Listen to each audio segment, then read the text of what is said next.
Good evening, everybody. It's good to see you tonight. Thanks for being here. In this Wednesday night class, we are doing an Old Testament survey, and it is exactly that. It is simply a survey, and it's fast-paced. We can't spend a lot of time on any specifics that we would ordinarily like to spend time on, because that's the nature of the study we're doing. We're trying to get an overview, a chronological view of the Old Testament. So obviously we start with creation.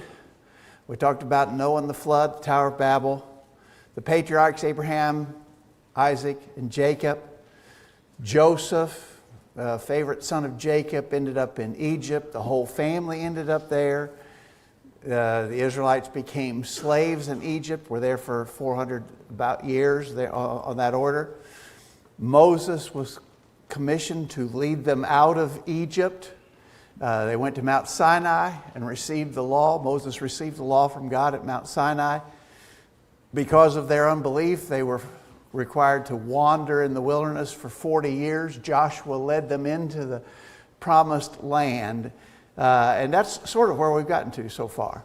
So I hope all of us can sort of see that picture just sort of unfolding, that timeline developing as we talk about the events of the Old Testament in chronological order. So they get into the promised land, and our lesson, we're on lesson 5 if you're looking at the study guide. There was a warning issued to them before they got into the promised land about what would happen if they didn't do the full job of clearing out the people who lived there. Look in Deuteronomy 7, verse 2. Deuteronomy 7, verse 2, when the Lord thy God shall deliver them before thee, thou shalt smite them and utter. He's talking about the people who were then occupying Canaan land. Thou shalt smite them and utterly destroy them. Thou shalt make no covenant with them, nor show mercy unto them. Neither shalt thou make marriages with them. Thy daughter thou shalt not give to his son, nor his daughter shalt thou take unto thy son. For they will turn away thy son from following me, that they may serve other gods. So will the anger of the Lord be kindled against you and destroy thee suddenly. But thus shall you deal with them. You shall destroy their altars and break down their images and cut down their groves and burn their graven images with fire. So the Lord, through Moses there in Deuteronomy, these are some of the final words of Moses to the children of Israel. The Lord had specifically said, make sure you clear the land out. The people there who were gross idolaters, very wicked, immoral people who were occupying the land of Canaan. God was actually using the Israelites as a punishing agent against those people, the Amorites who were in the land of Canaan. And so the warning was, get them out. You better get them completely out, or they'll turn out to be a snare to you, and it won't turn out well. Well, of course, they didn't do that. Look in the book of Judges. And so our lesson tonight is primarily about what happened during the era of the judges. So they came into the land of Canaan, but they did not do a thorough job of expelling the people who were there or extinguishing the people who were there. Look in Judges chapter 1, and it just keeps saying this tribe by tribe. Verse 21, for instance. In verse 21, the children of Benjamin did not drive out the Jebusites that inhabited Jerusalem, but the Jebusites dwelt with the children of Benjamin in Jerusalem to this day. Verse 27, neither did Manasseh drive out the inhabitants of Bethshean and her towns, and so on it goes. Verse 29, neither did Ephraim drive out the Canaanites that dwelt in Gezer, but the Canaanites dwelt in Gezer among them. Verse 30, neither did Zebulun drive out the inhabitants of Kitron, nor the inhabitants of Nahalo, but the Canaanites dwelt among them and became tributaries. Verse 31, neither did Asher drive out the inhabitants of Echo, or the inhabitants of Zidon, and so on it goes. Verse 33, neither did Naphtali drive out the inhabitants of Beth Shemesh, nor the inhabitants of Beth Anah, and so on it goes. So they didn't do what they were told to do, what they were warned about. And then as that continues, look at chapter 2, verse 1. Judges chapter 2, verse 1. And an angel of the Lord came up from Gilgal to Bochim, and said, I made you go up out of Egypt and have brought you into the land which I swear unto your fathers. And I said, I will never break my covenant with you. And ye shall make no league with the inhabitants of the land. Ye shall throw down their altars. But ye have not obeyed my voice. Why have ye done this? Wherefore I also said, I will not drive them out from before you, but they shall be as thorns in your sides, and their God shall be a snare unto you. All right, so that's the situation. So that sets the stage, sort of, for us to consider the part of the history now that we call the period of the Judges. So you've got these pagan people who are living all amongst the Israelites. These are pagan, idolatrous worshipers, and they're living all among the Israelites, and just as promised, they become a snare to the Israelites. Their idols become a temptation for the Israelites to serve those idols, and they did. And so all through the period of the Judges, what we have is the Israelites would become unfaithful to God, begin to worship the pagan idols. God would let them be oppressed. Then, when they realized their error and when they cried out to God for help, He would send someone as a deliverer, and we call them the judges. These judges would come, defeat the oppressing enemies, and Israel would be back again for a while. But they would fall right back in the same trap, and it was just a repeated cycle over and over again during the period of the Judges. Look in chapter 2 now. I'm still in Judges 2 at verse 7. Here's what happened. Chapter 2, verse 7. The people served the Lord all the days of Joshua and all the days of the elders that outlived Joshua, who had seen all the great works of the Lord that He did for Israel. And Joshua the son of Nun, the servant of God, died, being 110 years old. By the way, that is such an impressive statement about Joshua, isn't it? We talk about how you might have an enduring legacy for good. That's what we all would like to do. Joshua did, and that's really a powerful statement about what a good man Joshua was, that the people served the Lord all the days of Joshua and all the days of the elders that outlived Joshua, who had seen all the great works of the Lord that He did for Israel. That's impressive, isn't it? But then look at verse 10. So all that generation were gathered to their fathers, and there arose another generation after them that knew not the Lord, nor yet the works which He had done for Israel. And the children of Israel did evil in the sight of the Lord, and served Balaam. And they forsook the Lord, the God of their fathers, which brought them out of the land of Egypt, and followed other gods of the people that were round about them, and bowed themselves unto them, and provoked the Lord to anger. So there you see it, right? That's this cycle that we're entering into now in the history of God's people. And we sort of indicated, what's going to happen. They're just going to have repeated cycles where they fall into idolatry, finally repent of that, cry out for God's help. He delivers them by virtue of one of these judges. They're good for a while, and then they fall back in that pattern again. Still in chapter 2, skip down to verse 20. The anger of the Lord was hot against Israel, and He said, because that this people hath transgressed my covenant which I commanded their fathers, and have not hearkened to my voice, I also will not henceforth drive out any from before them out of the nations which Joshua left when he died, that through them I may prove Israel whether they will keep the way of the Lord to walk therein as their fathers did keep it or not. Therefore the Lord left those nations without, driving them out hastily. Neither delivered He them into the hand of Joshua. And so God's angry, and He says this is going to prove to be an ongoing test to see if the people will serve Me faithfully. All right, if you're looking at your study guide, there's a long section there on the first page of that study guide, lesson number 5, in which the judges you were asked to list the judges in order. And here's the order as I see it. Othniel, Ehud, Shamgar, Deborah, Gideon, Tola, Jair, Jephthah, Ibzan, Elon, Abdon, Samson. Now, there's a couple of questions here in that list of judges. One of them is, what about the man Abimelech? Does he deserve to be in that list of the judges of Israel?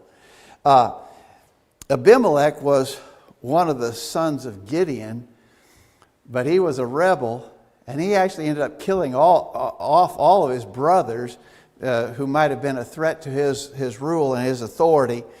So, sometimes you might see him added in that list at about that point after Gideon, although probably legitimately, depending on whether you want to get the full picture of everybody who had an influence in that period. If you just wanted a picture of everybody of influence, you'd probably put him there after Gideon. But he wasn't a legitimate person and was a wicked man himself. Then the other question comes up. So typically, if you look at a listing of the judges of Israel, a lot of times you'll see it end at Samson. And then the question becomes, what about Eli and Samuel? Should they be included in the list of the judges? Look in 1 Samuel 4. In 1 Samuel chapter 4, verse 18, remember there had been a battle with the Philistines and the ark of the Lord was lost. Eli's sons were killed. And when news came back and Eli heard it, in 1 Samuel 4, verse 18, it came to pass when he made mention of the ark of God, that is this courier, this messenger, that Eli fell from off the seat backward by the side of the gate, and his neck brake, and he died, for he was an old man and heavy, and he had judged Israel 40 years. So there the text actually uses the expression, he had judged Israel. So I'm willing to argue that Eli probably should be on that list if you're going to get the full list. Wade? Yeah, I was talking about what you said about Abimelech. I never really viewed him as a judge, but he was actually a king. They called him the Bramble King because, a prophecy was, a riddle or a rhyme was made about him having usurped the authority. Yeah. So probably after Samson, we want to include Eli in that list. And then Samuel himself, look in 1 Samuel 7, 1 Samuel chapter 7, verse 15. Samuel judged Israel all the days of his life, and he went from year to year in circuit to Bethel and Gilgal and Mizpah, and judged Israel in all those places. And his return was to Ramah, and there was his house, and there he judged Israel, and there he built an altar unto the Lord. And so, again, I'm reading the King James Version, obviously, but it actually uses the word, he judged Israel. So probably legitimately, he deserves to be on that list too. And then Samuel would clearly be the last judge of Israel, because Samuel is going to anoint the first and actually the second kings, Saul and David. Samuel will anoint the first and second kings of Israel, Saul and David. So Samuel would definitely be the last on that list. Wait. So what would you consider his sons? Because there in 1 Samuel 8, it says that his sons judged Israel too. Yeah. But they, of course, were very wicked men as well. So, I would be hesitant to include them in a list of God's righteous judges for sure. But it does use that terminology about them as well. But I think you probably got to get Eli and Samuel on that list if you want a completely comprehensive list of the judges. All right, so some of the famous ones. Some of them we have almost no information about at all. A lot of times the kids remember the second judge, Ehud. Ehud was, remember, a left-handed man, and he hid a dagger, and he went in to Eglon, the king of Moab. The Moabites were oppressing the Israelites. This was one of the oppressors that God allowed to punish the Israelites for their unfaithfulness. And so the Moabites were oppressing the Israelites. Ehud went to the king, the king of Moab was Eglon. He was apparently an enormously obese person. And Ehud said he had a private message delivered to Eglon. And when everybody left the room, because he was left-handed, you wouldn't expect maybe a weapon. You would typically expect a weapon from a right hand. Since he was left-handed, his weapon came from left hand.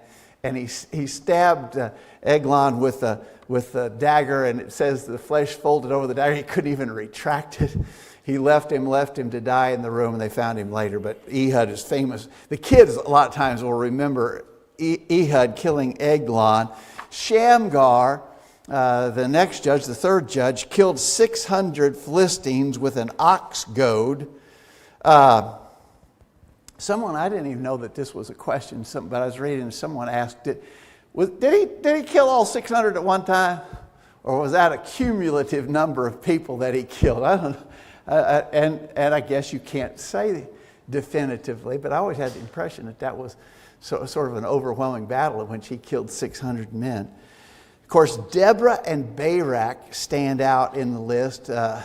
Deborah was the judge, a woman judge. Barak was the commander of the army of Israel, while Deborah was the judge. And I don't know how much to make of this. I'd be glad to hear what you think about it. Sometimes when we talk about men's roles and women's roles, God's assigned role for men and women, the question comes up about Deborah being a judge, and the question that's typically asked, is that inconsistent with what we see elsewhere in the Scriptures about God's assigned role for women and for women to be in subjection to men? I don't know that I have a great answer to that question, but I do think it's significant that while she was the judge, there was a man who was the commander of the army, and she was certainly giving instruction, guidance, no doubt revealed, inspired instructions and guidance as God's judge. Barak was carrying that out as the commander of the army. So, I don't know. Anybody got an opinion on that or a thought, JD? I don't think it'd be in conflict with anything else in the Bible. I think this primarily seems, like it was a civil authority position that, not exactly, but something akin to like a president or a governor or something like that, not necessarily someone who was leading, the spiritual worship or things that God had. Yeah. Well, maybe. There were plenty of other references in the Scripture to women who prophesied, who received revelation from God.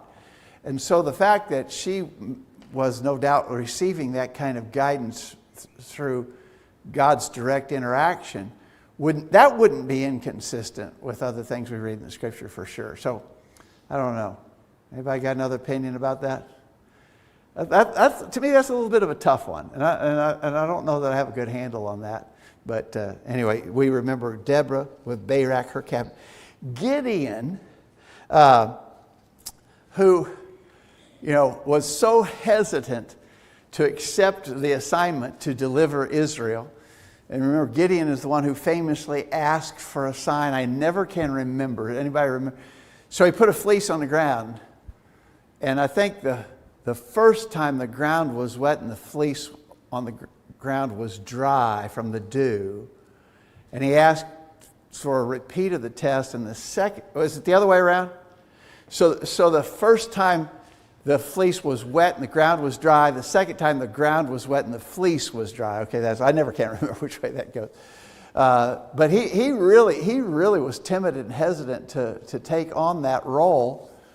But he accepted the assignment, and when he called for an army, 32,000 men showed up.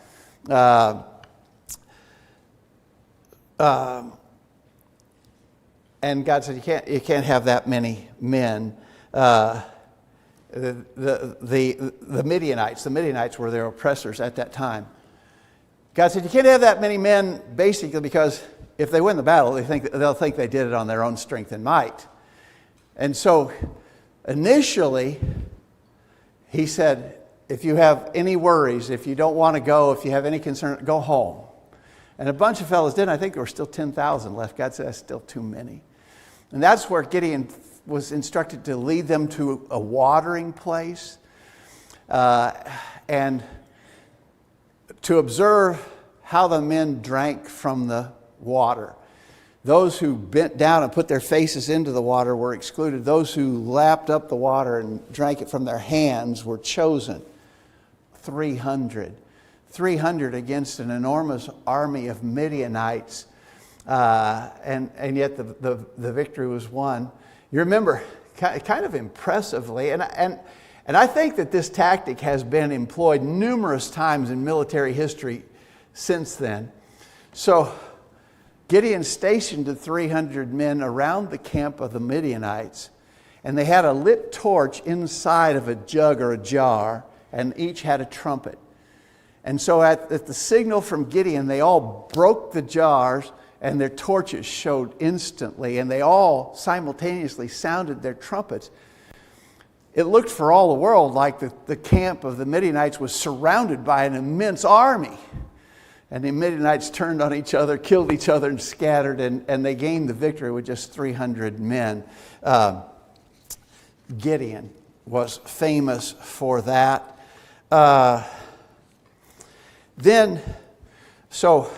Who have we got? We got Othniel, Ehud, Shamgar, Deborah, Gideon, Tola, Jair, Jephthah.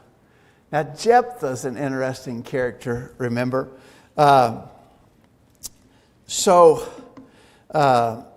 Ammonites were the enemy at this time, and Jephthah made a vow. Let's see here. Let me get back to this other page where I can remember where I wrote this down. Jephthah said that, look in Judges chapter 11.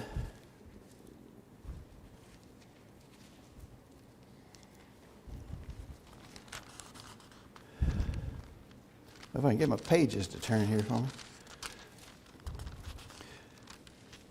Judges 11, verse 30.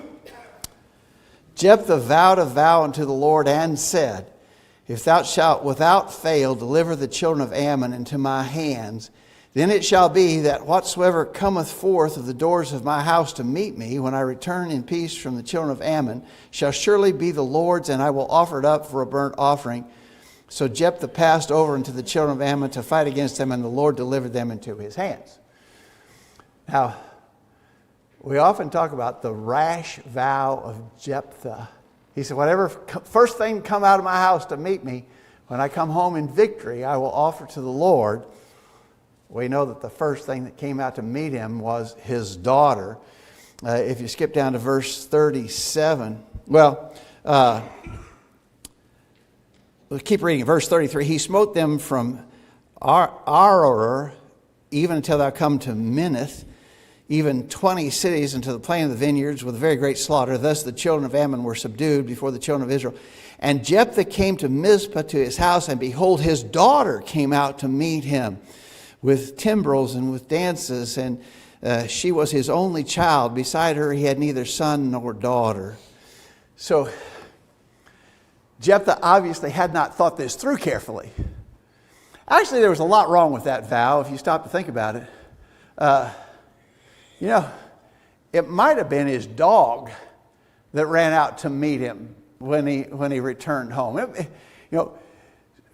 To offer as a burnt offering to the Lord, the only kind of offering that the Lord would receive would be a clean animal, right? Some sort of clean animal might be offered as a sacrifice to the Lord. But any number of things could have come out to meet Jephthah on his return home. It turned out to be his daughter, right? Now here's the big question. And I've taught about this before, and I've had some people just seriously disagree with me about this.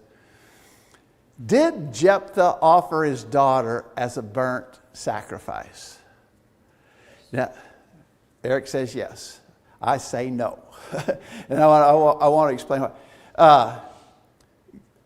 That would be human sacrifice, right? That's actually what the pagans in the land of Canaan were doing. They were offering human sacrifices. That was one of the reasons God was punishing them. God always abhorred human sacrifices. And so here, and again, I'm not going to fall out with Eric or anybody else who thinks otherwise, but look down at verse 36. She said to him, that is to Jephthah, "My father, if thou hast opened thy mouth unto the Lord, do to me according to that which has proceeded out of thy mouth. For as the Lord hath taken vengeance for thee of thine enemies, even of the children of Ammon." And she said unto her father, "Let this thing be done for me. Let me alone 2 months, that I may go up and down upon the mountain and bewail my virginity, I and my fellows." And he said, "Go." And he sent her away for 2 months, and she went with her companions and bewailed her virginity upon the mountains. And it came to pass at the end of 2 months that she returned to her father, who did with her according to his vow which he had vowed. And she knew no man, and it was a custom in Israel. I think what happened here with Jephthah's daughter, she would not have been a fit subject for burnt sacrifice. But he offered her to the Lord, and she became a servant of the Lord, a perpetual virgin. Notice that what they were bewailing was not her life, but her virginity. And so my judgment, again, I might take Eric out later, and we might have a fisticuffs, but it won't be over this, Eric. It might be over the Giants versus the Braves or something like that. My thinking on it is that she was devoted. She became a devoted servant to the Lord, then never married, remained a perpetual virgin, that sort of thing. All right, hang on. Okay. 31. Yeah. I will offer it up as a burnt offering. And 39, he carried out his vow with her which he made. And she knew no man. Because she was sacrificed. Yeah, you could read it that way. You could read the reason she didn't know. The reason she never knew a man is because she died right then. Yeah, that's possible. It's possible. My objection to that is that God never was receptive to the idea of human burnt offerings. Well, it's almost like Jephthah just made that decision on his own. He didn't check with God first. Yeah. He said it. He followed through with it. Yeah. Yeah, that's definitely. I mean, I actually think, Eric, that's the more common judgment on the matter. It's Thomas. So you said that God is receptive to burnt offerings, humans. But you got Isaac as an example. Abraham brought him up to be a burnt offering. Yeah, but he didn't do it. But he But he was going to. And then also you got Jesus, who was also offered for us as well. Yeah. So there's two examples that there is human sacrifices for us. But yes, in your case, yeah, I do see what you're saying. Yeah. Wait. I'm not willing to be too adamant in defense of my position, but that's just the way I see it. Wait.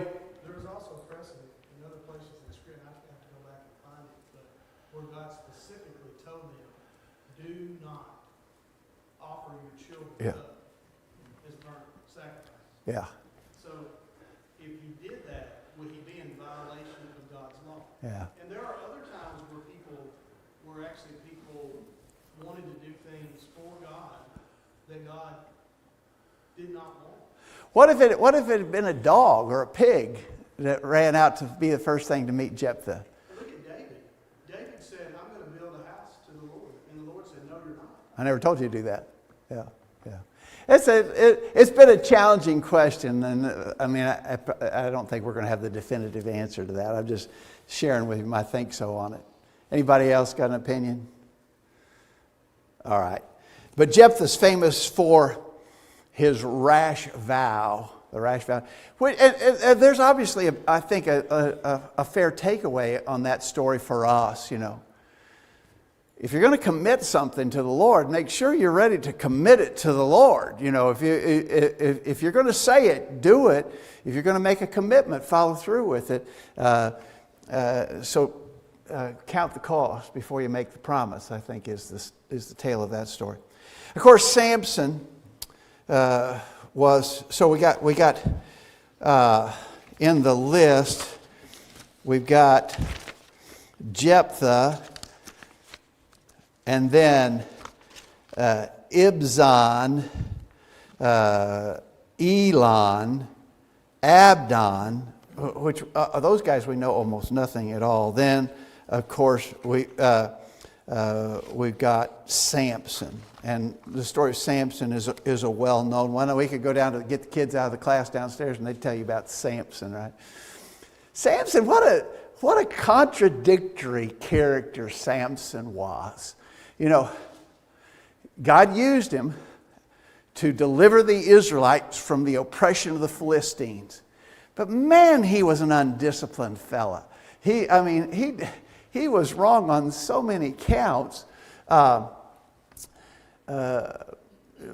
Plenty of things before the business with Delilah, but you know, all of that just here's again a takeaway. God can use whoever to accomplish his purposes, right?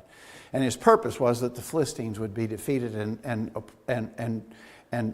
beaten down, and Samson was able to accomplish that. But all the kids tell you about Samson's strength in his hair. So throughout all this period of the Judges, look at the last verses of the book of Judges. In Judges 21, at verse 25, it says, "In those days there was no king in Israel. Every man did what was right, that which was right in his own eyes." That's a recipe for disaster too, isn't it? When everybody just does what they think is right. And this is a bad period of history of the Israelites. Just repeated episodes of unfaithfulness to God and idol worship of the pagans. It just happened over and over and over again. But part of it was that they were just doing their own thing. And when men do their own thing, you can just be certain that they're going to go the wrong direction. All right. Any thoughts about, again, this is a survey. This is an overview. We're moving quickly here. Any thoughts or comments about any of those periods of the Judges?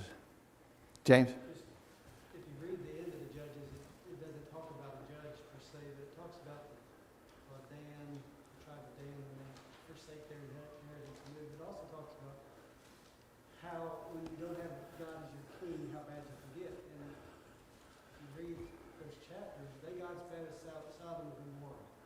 They were doing the same things. They were acting the same way. This was God's people. Yeah.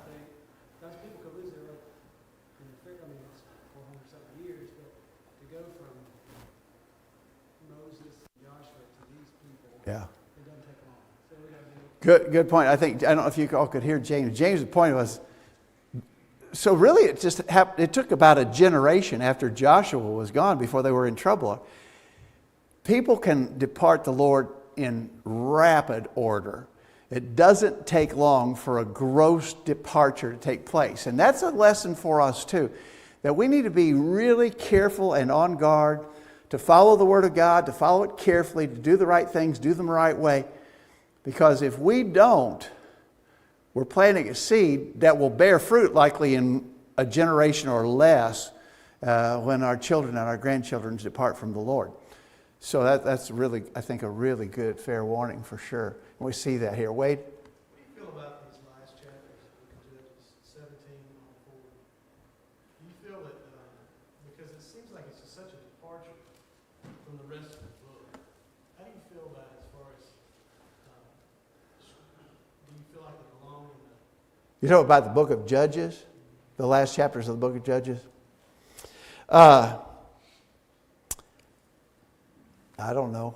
I think it really shows what happens. I mean, they don't talk about a judge during Yeah, that time. yeah, But they talk about the people's attitudes yeah, and how bad they were because they had no king. Is what yeah. they keep saying. They did what was right because they had no king. God was supposed to be their king. Yeah, and they got so depraved that you couldn't, a fellow Israelite couldn't go into the city and stay out and try to get sexually attacked and his concubine too. I mean, Yeah. it's awful. Yeah, I think it does. It just shows how brave God's people got. yeah, yeah. I think that's true. I guess I'd have to say I don't have any issue with that. I don't know that it's seriously challenged or not. There may be some who think that it's well, they call it a scurrious addition, but I don't know. I don't have an opinion, I guess. I've never really doubted it belongs there. All right.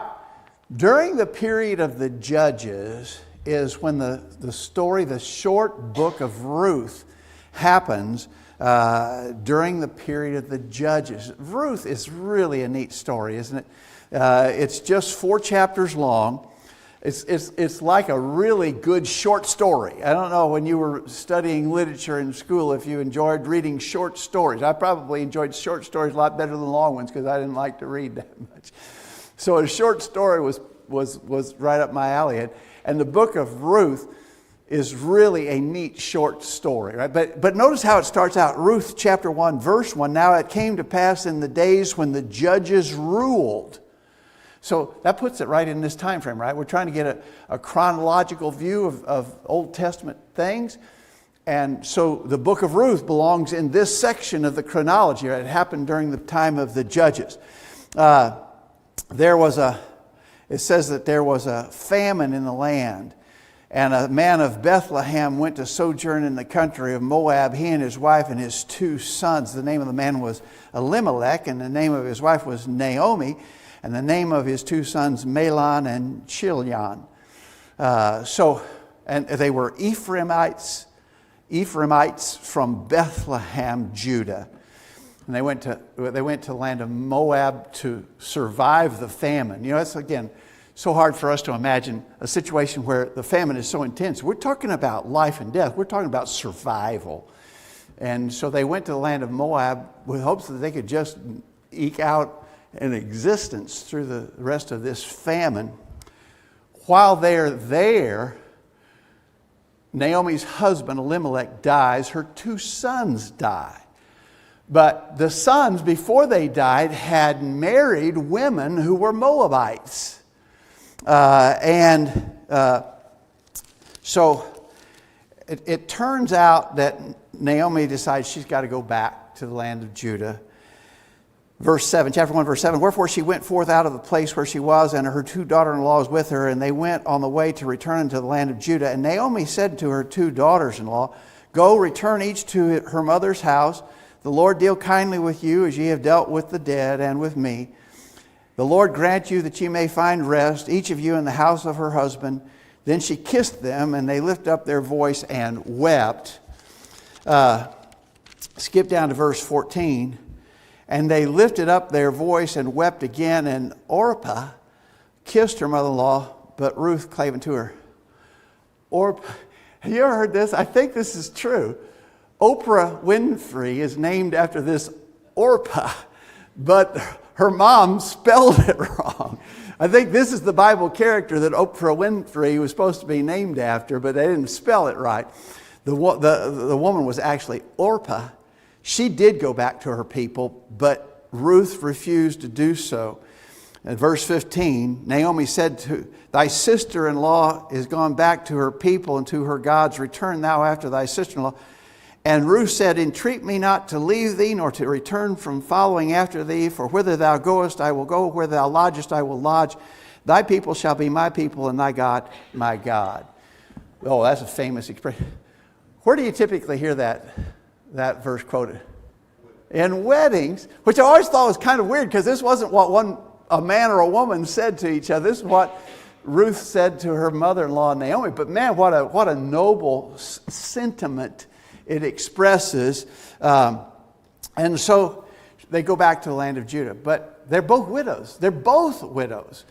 And we were recently talking about the fact there was no social network. There was no social safety net. These widows would have been dependent upon the benevolence of others to provide for them. Naomi sends Ruth out to, the harvesters are in the field, and she sends Ruth out to glean after the harvesters have harvested. In other words, that what she would be doing would be just to pick up any bits of the shafts of wheat that might be dropped or left behind. She would just be cleaning up the field after vast majority of it had already been harvested. It so happens that she ends up in the field of a man named Boaz.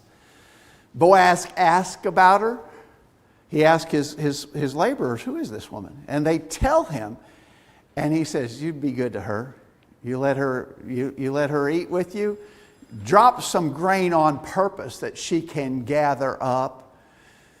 So at the end of the first day, Ruth goes home and she's got a whole crop that she has been able to gather because the laborers were following the boss's orders and leaving extra behind for her. And Naomi said, where have you been? In what field have you harvested or gleaned? And Naomi identified it was Boaz. And if you look down at chapter 2, verse 20, Naomi said to her daughter-in-law, blessed be the Lord who hath not left off his kindness to the living and to the dead. And Naomi said to her, the man is near kin to us, one of our next kinsmen. So it just, you got to believe God's providence was at work in this business. So you know the story, as we said, it's a really beautiful story, a love story. It ends up that there wasn't. So by the rules of Israelite law, you know, a near kinsman should marry the widow of a dead man. Boaz is willing to do that, but there actually is one kinsman nearer than he is to this order of succession. So he approaches that guy. That guy says, I can't do it. And so Boaz does. Boaz takes her and marries her. Boaz is an impressive person in this story as well, and Ruth is as well. It's just a neat love story. And we know that in the course of this, Ruth ends up being in the genealogy of Jesus. Look at right at the end of the book of Ruth. It gives verse 18. Now these are the generation of Phares. Phares begat Hezron. Hezron begat Ram, and Ram begat Amminadab, and Amminadab begat Nahshon, and Nahshon begat Salmon, and Salmon begat Boaz, and Boaz begat Obed, and Obed begat Jesse, and Jesse begat David. And so she becomes, what would that make her? Let's see. So Jesse was his dad. Obed was his grandfather. That would have made Boaz his great-grandfather. Ruth his great-grandmother. And of course, that because Jesus was of the seed of David, that makes her in the genealogy of Jesus as well. A foreigner, but who had shown loyalty to Naomi and to the God of heaven. And so we read that blessing. All right. Interesting period of the Judges. Man, there's a lot of stuff there. There's a whole lot of stuff we didn't get to talk about, but that's, as we've been saying over and over again, that's the nature of a survey study. But try to keep that now all in mind, pictured in your mind as to how that story just keeps unfolding, because that's what we're trying to get out of this brief study. Thanks, everybody.